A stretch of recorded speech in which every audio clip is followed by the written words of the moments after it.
Assalamualaikum warahmatullahi wabarakatuh. Om Swastiastu. Salam sejahtera bagi kita semua. Baik, di sini saya akan mempresentasikan hasil laporan seminar proposal saya yang berjudul Perencanaan dan Perancangan Rumah Sakit Ibu dan Anak dengan Pendekatan Healing Environment di Kecamatan Sumberjambe, Kabupaten Jember. Sebelumnya, yang saya hormati dosen penguji 1 Dr. Insinyur Iwayan Parwata, MT, dosen penguji 2 sekaligus pembimbing Gede Bagus Andika Wicaksana, ST, MT. Baik, yang pertama ada profil penulis. Di sini profil penulis berisi tentang nama, NIM, kelas, alamat, jurusan, dan judul yang digunakan. Berikut merupakan profil dari penulis. Nah, berikut merupakan abstrak dari judul yang digunakan, yaitu perencanaan dan perancangan rumah sakit ibu dan anak ini di Kecamatan Sumberjambe, Kabupaten Jember merupakan fasilitas pelayanan kesehatan yang bertujuan untuk memberikan fasilitas pelayanan kesehatan kepada masyarakat di daerah yang memiliki kesulitan di bidang kesehatan. Dari data survei demografi kesehatan Indonesia (SDKI) sejak tahun 1991 sampai 2007 terjadi penurunan angka kematian ibu di Indonesia, yaitu dari 390 sampai 228. Namun pada tahun 2012 terjadi peningkatan yang sangat signifikan, yaitu 359 kematian per 100.000 kelahiran. Sedangkan pada Kabupaten Jember memiliki fasilitas pelayanan kesehatan rumah sakit ibu dan anak hanya 1 dan masih belum bisa mencapai sasaran penduduk yang tinggal di pedesaan. Keadaan rumah sakit masih belum bisa memperhatikan psikologi dan kenyamanan dari ibu dan anak, sehingga mereka mudah sekali mengalami stres dan membuat terhambatnya proses penyembuhan. Pada seminar proposal ini membahas tentang penyusunan spesifikasi rumah sakit berdasarkan studi literatur, studi preseden, wawancara, persyaratan uang, dan besaran uang. Dengan penerapan konsep healing environment dan tema rancangan arsitektur kontemporer yang bisa sesuai dengan spesifikasi bangunan rumah sakit ibu dan anak, sehingga pasien bisa dengan cepat pulih dan sehat dari kondisinya yang sedang sakit dengan memanfaatkan faktor lingkungan sekitar bangunan rumah sakit ibu dan anak.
Baik, selanjutnya ada permasalahan penelitian. Di sini terdapat alur permasalahan.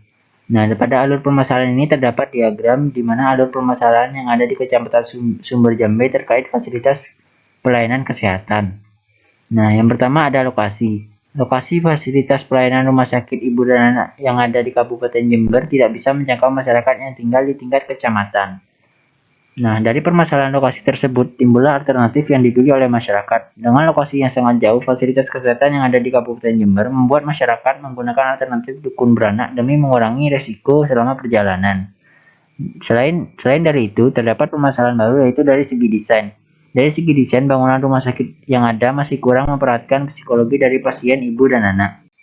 Selanjutnya ada perumusan masalah. Berdasarkan identifikasi permasalahan di atas, beberapa permasalahan yang akan dibahas selanjutnya dapat dirumuskan sebagai berikut. Bagaimana spesifikasi dari fasilitas kesehatan rumah sakit ibu dan anak di Kecamatan Sumberjambe? Apa saja yang menjadi spesifikasi dari segi arsitektural yang mempengaruhi proses penyembuhan dari pasien? Ruang dan fasilitas apa sajakah yang dibutuhkan serta persyaratan ruang seperti apa yang ideal untuk perencanaan rumah sakit ibu dan anak? Bagaimana penerapan tema dan konsep dasar dalam perencanaan sebuah rumah sakit ibu dan anak? Bagaimana penerapan sistem dan protokol kesehatan dari segi arsitektur untuk pencegahan penularan COVID-19 pada bangunan rumah sakit ibu dan anak? Baik, selanjutnya ada tujuan penelitian. Tujuan dari perencanaan dan perancangan rumah sakit khusus ibu dan anak di Kabupaten Jember, Kecamatan Sumber Jambe ini adalah untuk memenuhi kurangnya fasilitas pelayanan khusus ibu dan anak. Dalam hal ini, rumah sakit khusus yang dirancang untuk membantu pelayanan ibu bersalin maupun pelayanan kesehatan anak. Selain itu juga untuk dapat menunjang keselamatan ibu dan anak dengan disediakannya fasilitas kesehatan yang memadai. Selain itu untuk mencegah terjadinya persentase peningkatan angka kematian bayi, angka kematian ibu, angka kematian balita. Baik, selanjutnya ada batasan dan ruang lingkup penelitian. Untuk batasan dan ruang lingkup penelitian ini terdiri atas batasan fungsi, batasan waktu pelaksanaan, batasan perencanaan atau planning, batasan perancangan atau building, dan ruang lingkup. Selanjutnya ada metodologi penelitian. Pada metodologi penelitian ini terdiri atas 3 metode, yaitu metode pengumpulan data. Pada metode pengumpulan data ini terdiri dari 2 metode, yaitu data primer, merupakan suatu metode pengumpulan data dengan cara melakukan penelitian secara langsung pada sumbernya. Data sekunder menggunakan studi pustaka atau literatur, yang dimana studi pustaka atau literatur diperoleh melalui buku, majalah, artikel, ataupun jurnal, dan data-data yang diperoleh di internet. Selanjutnya ada metode analisis data. Dalam metode ini, data-data disusun dan dibahas dengan menggunakan analisis komparatif dan analisa. Selanjutnya ada metode pengolahan data. Dalam proses pengolahan data ini terdiri dari metode kompilasi data dan metode klasifikasi data. Selanjutnya ada sistematika penulisan. Pada sistematika penulisan ini terdiri atas bab 1 pendahuluan, bab 2 studi literatur dan preseden, bab 3 metodologi penelitian, bab 4 usulan program, arsitektur, konsep dasar, dan tema. Baik, selanjutnya bab 2. Di sini dari bab 2 membahas tentang studi literatur, kerangka pemikiran, preseden dan proyek sejenis, dan usulan spesifikasi proyek. Yang pertama ada tinjauan perencanaan dan perancangan. Di sini terdapat beberapa pengertian dari para ahli terkait dengan pengertian perencanaan, yaitu dari Joko Mijojo tahun 1997. Perencanaan dalam arti prosesnya adalah suatu proses mempersiapkan secara sistematis kegiatan-kegiatan yang akan dilakukan untuk mencapai tujuan tertentu. Selanjutnya ada Conyers and Hills tahun 1984. Perencanaan adalah proses yang kontinu yang menyangkut pengambilan keputusan atau pilihan mengenai bagaimana memanfaatkan sumber daya yang ada semaksimal mungkin guna mencapai tujuan-tujuan tertentu di masa depan.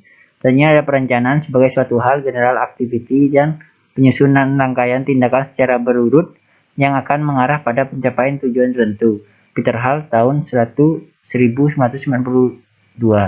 Selanjutnya ada pengertian menurut L. Bruce Archer tahun 1985. Menurut M. Asimov 1982, perancangan merupakan proses penarikan keputusan dari ketidakpastian yang tampak dengan tindakan-tindakan yang tegas bagi kekeliruan yang terjadi. Selanjutnya ada menurut John Waite tahun 1997, perancangan adalah usulan pokok yang mengubah sesuatu yang sudah ada menjadi sesuatu yang lebih baik melalui 3 proses: mengidentifikasi masalah-masalah, mengidentifikasi metode atau pemecahan masalah, dan pelaksanaan pemecahan masalah. Dengan kata lain adalah pemrograman, penyusunan rancangan, dan pelaksanaan rancangan. Selanjutnya ada tinjauan rumah sakit. Pada tinjauan rumah sakit ini, pengertian rumah sakit menurut keputusan Menteri Kesehatan Republik Indonesia nomor 340 Menkes per 3 tahun 2010.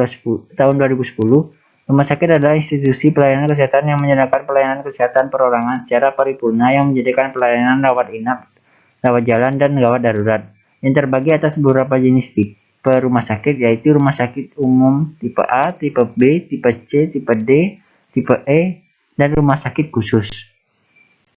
Baik, selanjutnya yaitu tinjauan rumah sakit ibu dan anak. Pengertian rumah sakit ibu dan anak. Rumah sakit ibu dan anak atau RSIA adalah pelayanan institusi kesehatan yang menyelenggarakan pelayanan kesehatan khusus bagi. Baik, selanjutnya yaitu tinjauan rumah sakit ibu dan anak. Pengertian rumah sakit ibu dan anak. Rumah sakit ibu dan anak atau RSIA adalah pelayanan institusi kesehatan yang menyelenggarakan pelayanan kesehatan khusus bagi ibu hamil, bayi baru lahir, serta anak usia 0 sampai 15 tahun. Dari segi fungsi, pelayanan medis, kegiatan, serta tugas antara rumah sakit umum dan rumah sakit ibu dan anak hampir tidak berbeda, karena bagaimanapun RSIA tergolong dalam rumah sakit khusus yang merupakan pengembangan dari bagian rumah sakit umum. Menurut Robaba, H.S. Alahuddin, M. dan Octavia S tahun 2019.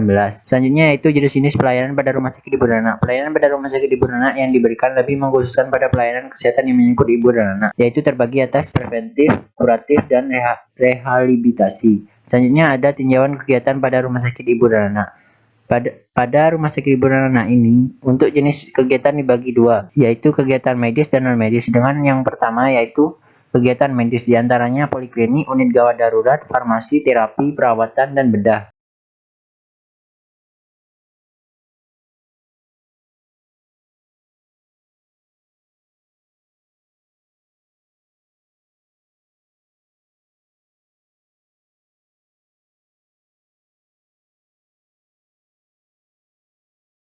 Berikut merupakan proses dari kerangka pemikiran yang terdiri dari feedback, input, proses, dan output.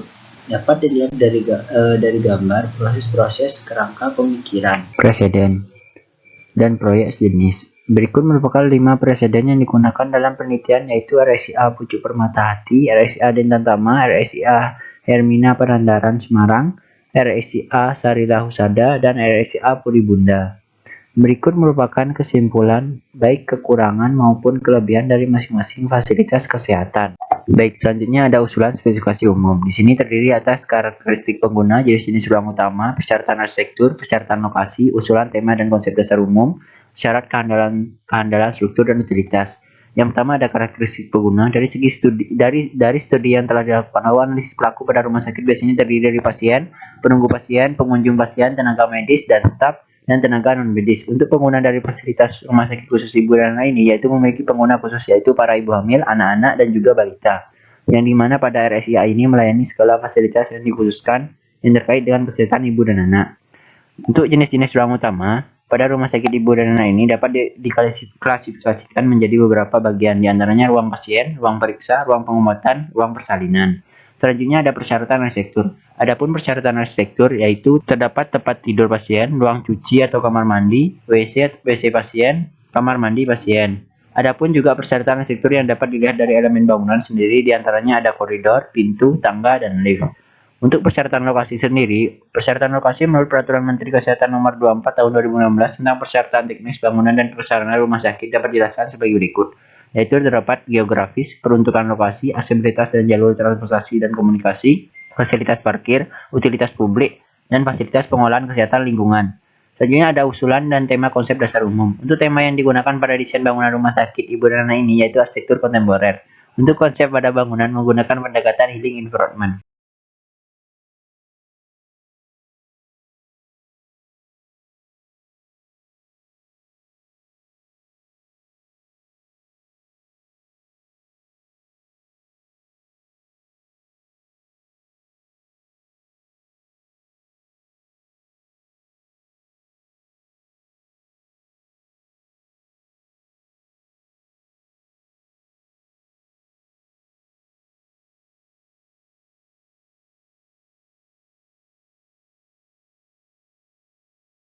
Baik, selanjutnya bab 3, metode penelitian.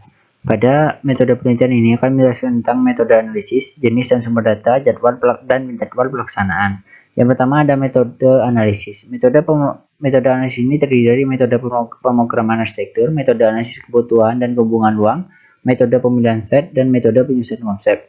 Yang pertama adalah metode pemrograman arsitektur. Dalam metode pemrograman arsitektur ini memaparkan mengenai pemrograman fungsional, program informasi, serta pemrograman arsitektur, di mana dalam setiap program ini memiliki analisa yang dapat menggambarkan kebutuhan ruang yang akan direncanakan dan menghasilkan kebutuhan ruang tersebut. Selanjutnya ada metode analisis kebutuhan dan hubungan ruang. Di sini akan menganalisis hubungan ruang yang telah ditentukan sesuai aktivitas kegiatan yang dihasilkan sesuai dengan fungsi ruang serta hubungan ruang, di mana hasil yang didapat akan membentuk pola ruang menurut jenis ruang, sifat ruang, kedekatan ruang, akses menuju ruang, dan sirkulasi pada ruang satu dengan ruang lainnya. Selanjutnya untuk metode pemilihan set. Dalam metode pemilihan set ini sudah disesuaikan dengan hasil persyaratan lokasi bangunan rumah sakit. Selanjutnya ada metode penyusunan konsep. Dalam metode penyusunan konsep ini merupakan penggabungan dari hasil analisa yang menghasilkan sebuah konsep perancangan yang nantinya akan menjadi sebuah pedoman di dalam penyusunan konsep rancangan. Konsep ini terdiri dari konsep dasar perancangan, konsep tapak, konsep bentuk, konsep struktur, dan konsep utilitas. Baik, selanjutnya ada jenis dan sumber data.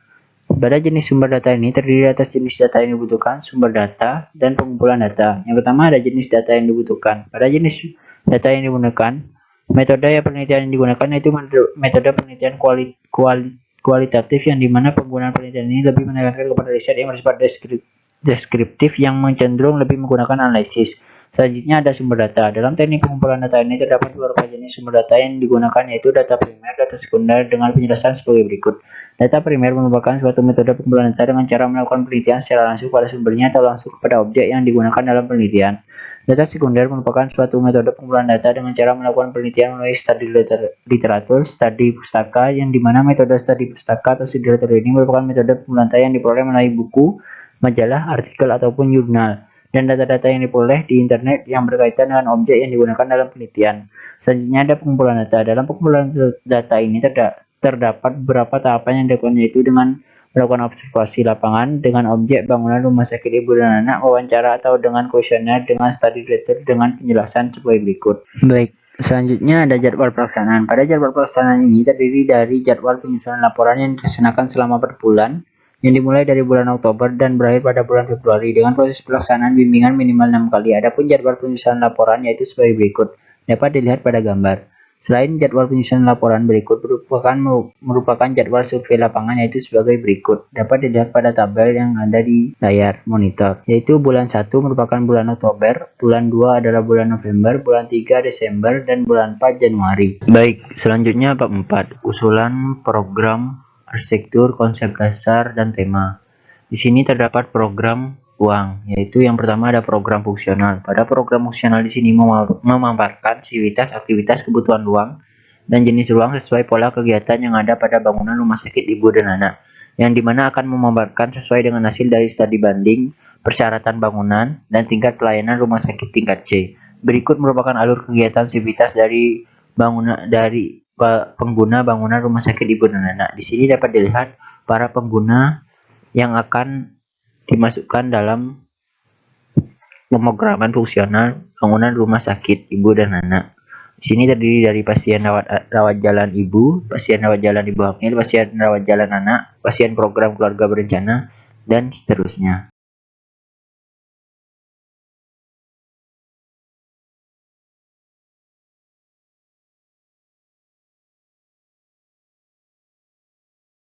Baik, mungkin itu saja yang dapat saya presentasikan. Ada kurang lebihnya, saya mohon maaf. Terima kasih.